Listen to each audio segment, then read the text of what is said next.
winking Michael, the company man, the numbers guy, calculating, methodical, intentional, cutthroat, ruthless, aggressive, you know all the deal. Boardroom certified. Here we are again with another video. Now, this one's going to be back to kind of a little bit out of my comfort zone, but always interested to get your opinion. It's Friday, so I got to go big on Fridays. You know, the end of the work week, we're kind of, well, the end of the work week for some of us, but the end of the week, we're getting into the weekend. We got to do something big. We got to do something, you know, a little different here. So I wanted to show you all a little bit more of the boardroom, the company side, their acquisitions team. Now, I have made quite a few acquisitions over the last few weeks, and I'm kind of continuing that theme a little bit. Now, to me, you know, there's definitely an investment side to this. So the value is definitely meaningful, right? Like I would say now I've definitely gravitated to more being a collector, but I do it in what I hope is a strategic manner. Now, I probably fumble and stumble and mess things up and swing and miss a ton, right? But I mean, I still try to let go of stuff as I can to get the stuff that I want now if I'm afraid it's going to take off. But this market is so unpredictable at this point with everything taking off that it's kind of crazy. But again, you saw the title of the video. I wanted to show you all $1,500 worth of CGC comic book slabs here and let me know how I did. Now, all of these are key issues with the exception of one that really isn't a key, but it is definitely in that value. And I want to kind of see what your thoughts are on whether or not this is a $1,500 good acquisition or if it's like, well, I don't know. Now, a lot of this is kind of procced since I've picked it up a little bit. You know, this has been kind of several weeks in the making, if that makes sense. So some of it definitely has gone up, but it's difficult to say. I mean, some of these books go up weekly at this point, or even every few days they just start taking off. So I kind of keep that in mind, but we're going to talk a little bit about, you know, what I'm looking at as far as speculation goes. Love it, hate it, whatever. You tell me. You know, again, I'm very new. Take what I say with a grain of salt. I always put that disclaimer out there. But, yeah, we're going to get into seeing how this goes. So, without further delay, let's look at $1,500 of CGC comic book acquisitions. So we have got a stack of slabs right here. I still, even with the price increase, I put it out there on the live stream, I still prefer CGC. Now, I think that in the current climate of things, with our current economic climate, with inflation bitten out of control, the interest rate's about to go up, the velocity of money, definitely a formula you should be looking at. And we're not going to get into all the investment stuff here. I won't bore you with that stuff. I know that you're not here for that. But I will say that I know a lot of people were upset with CGC's price increase, but it was definitely warranted in a lot of ways. Now, I don't think they should have messed with the tiers and the discounts. I think that was a huge mistake. Taking the elite tier down to 10% and eliminating the 10% entirely from what I think was the premium tier. I think that was a huge mistake. I think that is really where they went wrong. I don't know who thought that was a good idea, but it was an absolute terrible idea. But I totally understand a price increase. I totally get it. And there is no good time to take a price increase. I know they're jacked up. I know they're overloaded. I know the lead times are ridiculous. But understand that across all industries, it is an entirely unprecedented time with the pandemic really finally taking its toll in a huge supply chain type of way. It is difficult to get all kinds of raw materials now, all kinds of stuff. So keeping that in mind, you know, you're going to have to pay laborers more. You got to, I mean, everything's going up. I mean, it's part of the inflation formula. So a price increase didn't really scare me off. Now, I said it before, if you're CBCS, pay attention to me because I'm going to flip the script here. I'm going to play devil's advocate. For the love of God, go for the throat. Go for the jugular. Do not raise your price. You have a terrible percentage of market share right now. Go get it. Go take it. Go for it all. Get on the camera. Tell them you're not going up. We want it all. Take the market share while the getting is good. You have nothing to lose from that. You're unfortunately going to have to hold your price, or at the least, you're going to have to go up a lot less than them. Take half the increase, whatever it is. Piggyback off of this announcement. They got a lot of bad press. Get in there. Go take it. Take your market share. Get competitive. Get ruthless. Get cutthroat. Get out there. You know, your competitor has just taken a bruising. man, hit them while they're down. I'm the company man. I'm telling you, do it the corporate way. You beat them while they're on the ground relentlessly. Go for it. But without further delay, let me get out of all that nonsense. That's not what you came here for. Let's check this out and see what these slabs look like. Now, this first one definitely is a banger. So if you're not buying copies of this book, go buy them. They're cheap. These are criminally cheap unless you get a 9.8 of it. Then it gets a little pricey. But first up, we've got Omega Men 3. First appearance of Lobo. This isn't a 9.8. This is the one you saw on the cover. That's why I'm starting with it. Kind of funny because this one may be the best one to start, you know, out of the bunch. But this is a criminally underpriced book. DC keys are not doing really well right now. You know, because Marvel is just crushing them. They're just pummeling them. Talk about beating your competition over the head as far as the movie side goes. I still love DC Comics and the stories, but man, they're just beating them like a drum on the cinematic side. Still an easy key to get. Very undervalued key in my opinion. A 9.8 is definitely starting to get its day a little bit. You haven't seen Lobo. Let me tell you, there's not many characters left that we haven't seen.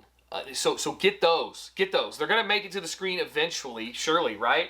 I mean, get those. You know, I mean, and you'll see some of these in here are of that nature, and some have already been on the screen. But that's our first one. I absolutely love that book. I've got so many copies I'm embarrassed to say, but I think it's a really great little key that you can get for a very low cost. Next up, the only one in this bunch that isn't a key, but it is in this acquisition group, so I had to show it. But it is nasty. Now, unfortunately, King in Black, I don't think really lived up to our expectations. You know, some people may have really loved it. I don't know. I hope he comes back, right? I don't want to, you know, spoil anything or anything like that. But hopefully we see him again in a different way. But King in Black 1, this was really going to be a huge story. These took forever to get, I think. These were like out for a long, long time before they finally were shipped to people. But we got King in Black 1. This is the Golden Apple Comics Virgin Edition. This is a 9.8 yellow label signed and sketched by Ji-Young Lee. And it is a nasty cover. I thought out of all the variant covers, all the ratio covers, everything I saw, I loved this one. I absolutely loved it. And you can see the sketch remark of Venom that he did there. I'm sorry, you're kind of seeing some different stuff, you know, in my thing there. But, man, I think that's just nasty. That is a nasty, nasty sketch remark. Very cool that he signed it down there. I love this cover, too. Just thought it was such a cool, like, silhouette, shadow. So I was like, yeah, I got to have it. I finally was able to get it in. It's part of the value. But really the only one that's not really a big key here. Now, next up here, we're going to get into some more, definitely modern 90s goodness. Now, you all have seen me show this book a million times. But it's definitely time for me to show this. I've got a couple of these now. But I've got a ton of raw copies. But we've got, of course, the company man's favorite villain. You know what I'm talking about. X-Men 4. First appearance of Omega Red. And that beautiful CGC 9.8. And this is another one that has kind of procced. Probably cooled off at least a little bit, right? I mean, you know, because he didn't show up in Winter Soldier. But he's going to show up. Go snatch some of these up. They're cheap. This is a criminally cheap key. It's definitely gone up a little bit. But still, very low price key. Go get you some of these. Get you a couple of them. It's not going to crush the bank. There's a billion of them out there in circulation, that's for sure. And I'm trying to take every single one off the street. So, again, this is a good key to have. I don't think this is a terribly difficult book to get in a 9.8. I really was trying to hope, to get that newsstand in a 9.8. I've got a couple more copies that I think are close. But, if you saw the CGC unboxing video I did, I was nowhere near on that one. Next up, we're getting into some older goodness now. This character's definitely had its day. It's probably going to continue to have its day. You're probably going to see a reboot of this. And this is another book that has definitely taken advantage of this crazy, insane market that we have right now. And I'm talking about Conan the Barbarian #1.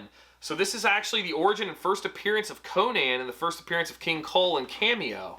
Very great book to have. This is a 6.5 off-white pages. 6.5. Would have liked to get this in a little higher grade.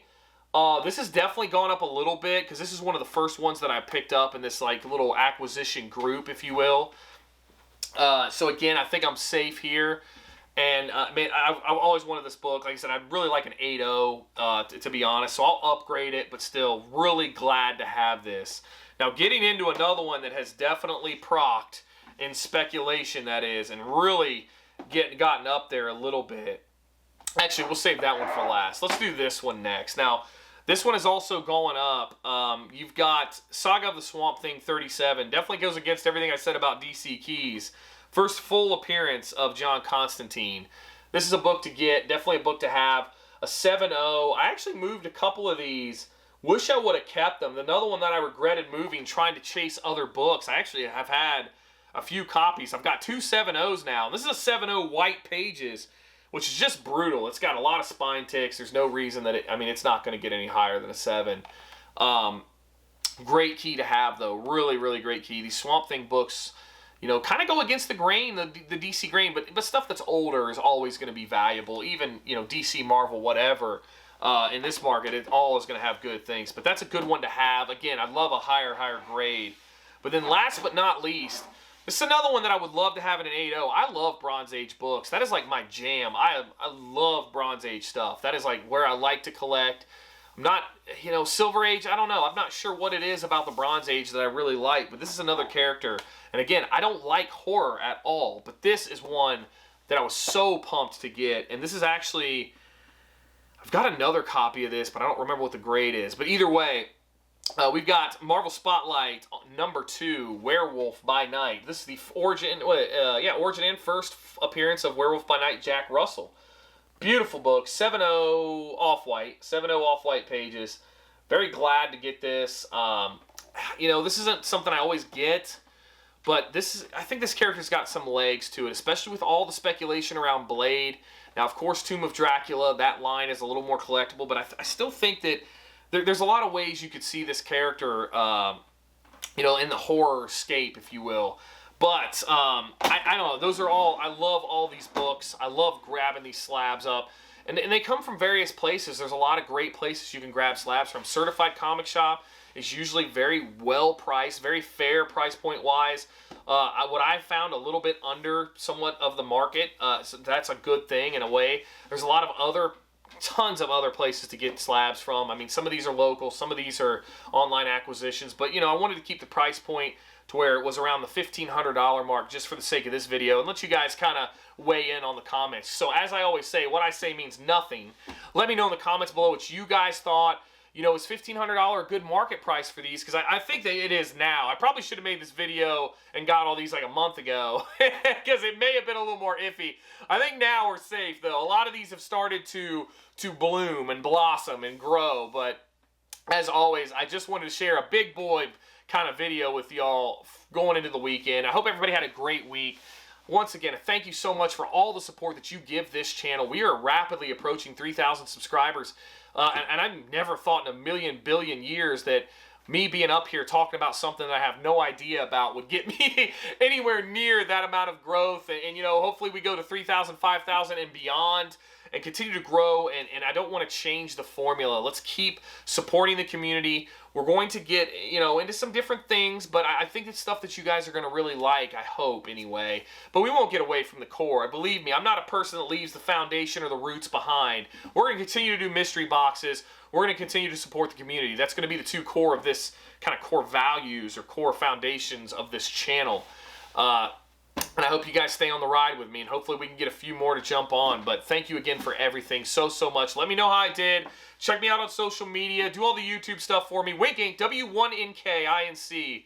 That's it for this one, and I will see you all on the next one.